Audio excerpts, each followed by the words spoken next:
So in this video, I'm gonna share with you the property related data you need to see to make a decision on acquiring a multifamily property.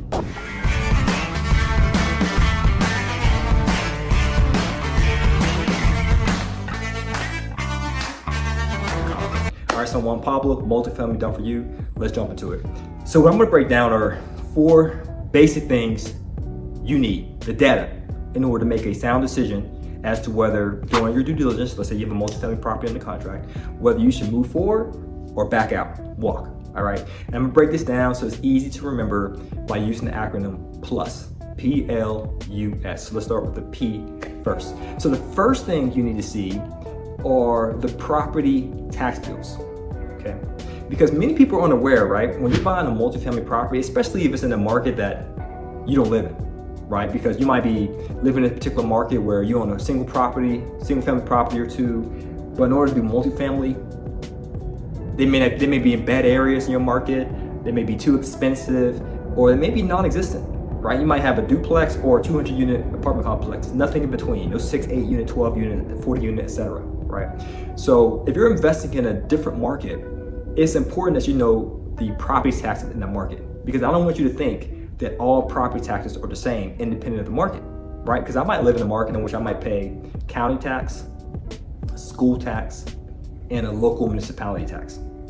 But there's other markets that I buy properties in, multifamily properties, where they had other taxes, additional taxes, library tax, and they might have different municipality taxes, etc. So you want to make sure that you gather from the listing agent, from the seller, or even your buyer's agent, all the property tax information. Sure, you can search these things online. The majority of these tax information is public information. However, to find those nuances, those itty bitty tax expenses, etc., it's just important to get the details from the seller.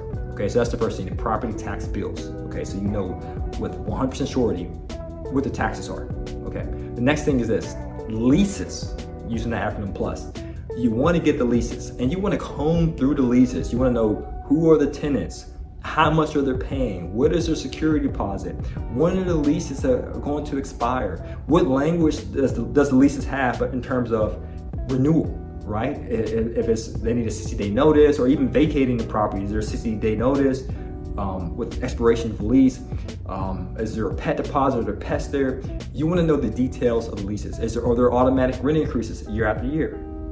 So you want to comb through the leases, and you want to verify that the leases are accurate, meaning you want to check the market rate to see if the seller is receiving $1,000 of rent in Unit B, is that comparable in today's market?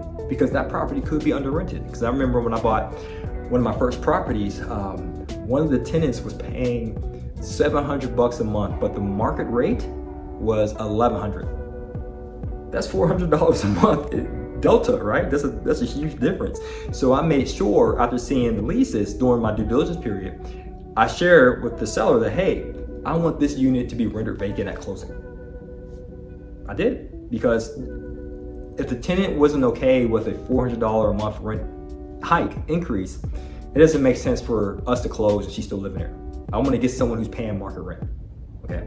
Or it could be a different reason where, the market rent is $1,000 and the seller's getting $1,500. Why is that? Why is he able to get $500 more a month? That should raise an eyebrow to do additional research and due diligence to see why that is. Okay, so you want the leases, right? You want to see the income, the financials that's coming in. The other thing is that you want to see the utility expenses, right? You want a trailing 12, meaning the last 12 months of utility bills, to see what expenses is the owner responsible for paying. It could be house electric, it could be water and sewer, it could be heating. And even though I said utilities, you can throw in other things like trash bill or cable bill. It could be hazard insurance. Pretty much, what are the operating costs for this property? And you want to see the documentation. Now, if the seller doesn't have it, don't let that stop your due diligence, right? You can still be resourceful and look online. You can call the utility companies directly to get an estimate. Now, sometimes they don't want to give you the exact dollar amount because you're not the owner yet, but you can share with them, hey, I'm about to be the owner. I need to know the specifics. Or hey, just give me a range, give me a shot in the dark, give me something. I don't want to buy the property in which the seller's telling me that the water bill is $2,000 a year And then after I acquire the property, I now own it, I found out that it's $4,000. I'm sure that makes sense. Just talk to them on a relatable level, okay? So utilities. And the last one, S, is you want to look into, so let's recap. Property tax bills, leases, utility expenses, the sections of the seller's tax return. And the key word here is sections, right? Because sometimes when you tell a seller, like, hey, I want to see your tax returns for the last year or two, they might say, hold up. You're not my accountant.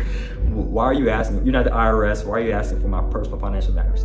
I don't need to see your full tax returns. Let me see what's called the Schedule E as a network. I want to see that the numbers you put on the listing saying that the rent is this, the expenses are that, I want to see if it lines up with what you filed on your tax return, specifically the Schedule E.